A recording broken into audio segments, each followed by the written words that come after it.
Hello friends, welcome to Nishat world. நான் உங்க அனு. இன்னைக்கு நம்மளோட சேனல்ல ஒரு யம்மியான நான்வெஜ் கிரேவி ரெசிபி தான் பார்க்க போறோம். ஒயிட் ரைஸ், சப்பாத்தி, ரொட்டி, நான் இப்படி எல்லாத்துக்கும் பக்காவான சைடிஷா இருக்கும். இந்த குடல் கறி கிரேவி ஒவ்வொரு ஊர்லயும் ஒவ்வொரு ஸ்டைல்ல வெவ்வேறு விதமா டிஃப்ரெண்டா செய்வாங்க. இன்னைக்கு நான் கோயம்புத்தூர் ஸ்டைல்ல என்னோட வெர்ஷன்ல எவ்வளோ யம்மியா பண்ண முடியும் அப்படின்னு உங்களுக்கு நான் சொல்றேன்.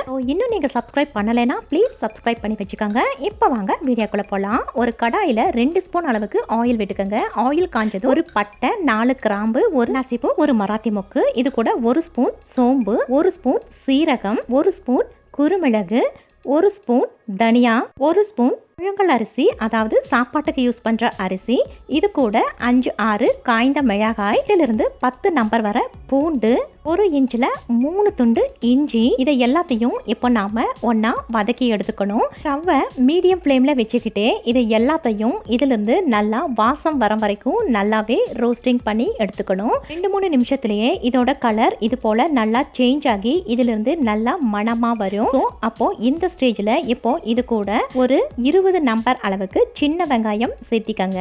இதுக்கு தேவையான அளவு உப்பு சேர்த்து இதையும் நல்லாவே ஒரு தடவை ரோஸ்டிங் பண்ணணும்.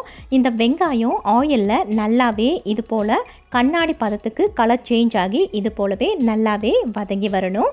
ஸோ அது வரைக்கும் நல்லா இது போல் ஒரு ரோஸ்டிங் கொடுங்க. ஈஸியாக இது கூட 1/2 கப் அளவுக்கு தேங்காய் துருவலோ இல்லை 1/4 மூடி தேங்காயோ சேர்த்து அதையும் இது கூட நல்லாவே ஒரு ரோஸ்டிங் கொடுங்க. நம்ம எல்லாத்தையும் இப்படி ஆயிலில் ரோஸ்ட் பண்ணி அதுக்கப்புறம் கிரைண்ட் பண்ணுறதுனால இதோட டேஸ்ட் வேறு லெவலில் அட்டகாசமாக இருக்கும். ஸோ இந்த அளவுக்கு நல்லாவே கலர் சேஞ்ச் ஆனால் இது ரெடி ஆகிடுச்சு. இப்போ இதை நல்லா ஆற விட்டுட்டு அதுக்கப்புறம் நாம் இதை அரைச்சி எடுத்துக்கலாம். இது போல நாமளே ஃப்ரெஷ்ஷாக ரோஸ்ட் பண்ணி அதுக்கப்புறம் கிரேவியில் நாம சேர்த்தனோம்னா இதோட டேஸ்ட் ரொம்பவே அட்டகாசமாக இருக்கும். ட்ரை பண்ணி பாருங்க. இது கூட கொஞ்சமாக தண்ணி ஊற்றி இது போல நல்லா ஃபைன் பேஸ்ட்டாக அரைச்சி எடுத்துட்டு வந்துக்கோங்க. இப்போ இது இருக்கட்டும். அடுத்து ஒரு குக்கரில் 2 ஸ்பூன் அளவுக்கு ஆயில் விட்டுக்கோங்க.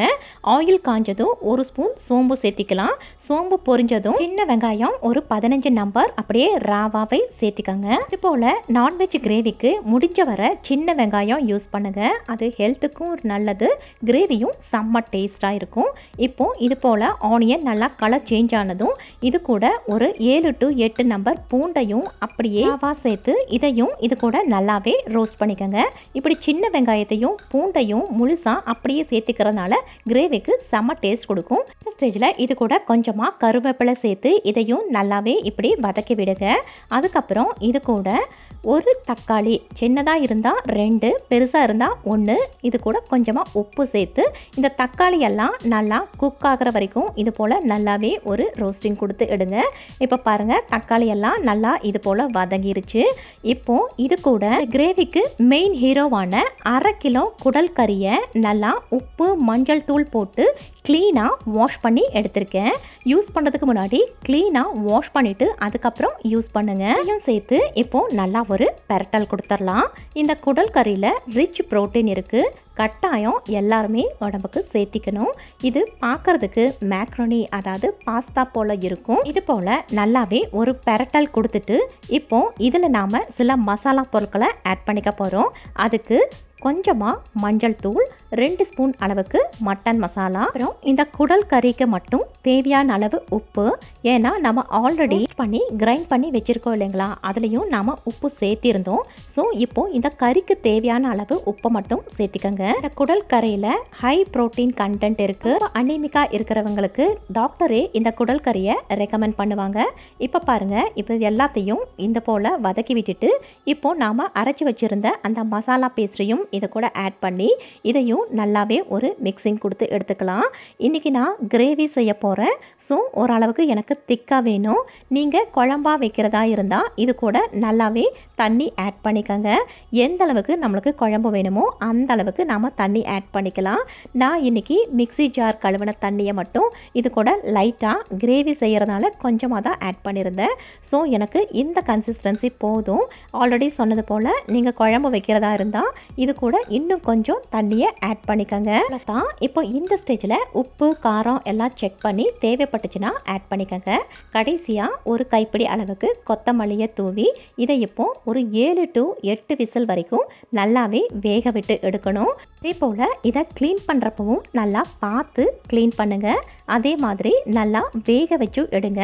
அப்படி இல்லைன்னா வயிற்றுப்போக்காகும். ஸோ இப்போது ரெடி ஆகிடுச்சு. இதை இப்போ நான் 8 விசில் வச்சுட்டு அதுக்கப்புறம் ஆஃப் பண்ணிக்கிறேன். இப்போ இது போல் ஸ்டீம் எல்லாம் ரிலீஸ் ஆனதும் ஓப்பன் பண்ணுறப்போ எனக்கு கமன்னு ஒரு குடல் கறி செம்மையாக ரெடி ஆகிடுச்சு. இதை சர்விங் பவுலுக்கு ட்ரான்ஸ்ஃபர் பண்ணிவிட்டு காட்டுறேன்.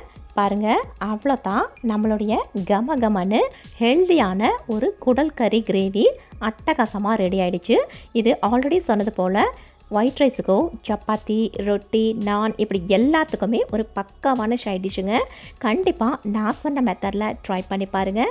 ட்ரை பண்ணி பார்த்துட்டு எப்படி வந்துச்சு அப்படின்னு கமெண்ட் பாக்ஸில் சொல்லுங்கள். இப்போ நீங்கள் பார்த்த இந்த கோயம்புத்தூர் ஸ்டைல் குடல் கறி கிரேவி ரெசிபி பிடிச்சிருந்ததுன்னா லைக் பண்ணி ஷேர் பண்ணுங்கள். கூடவே நம்ம அனுஷத் வேர்ல்டு சேனலையும் மறக்காமல் சப்ஸ்கிரைப் பண்ணி வச்சுக்கோங்க. இதே போல் இன்னொரு அட்டகாசமான ரெசிபியோடு வந்து உங்களை எல்லாம் அகைன் வந்து மீட் பண்ணுறேன். Until then, bye from Anu. Thanks for watching.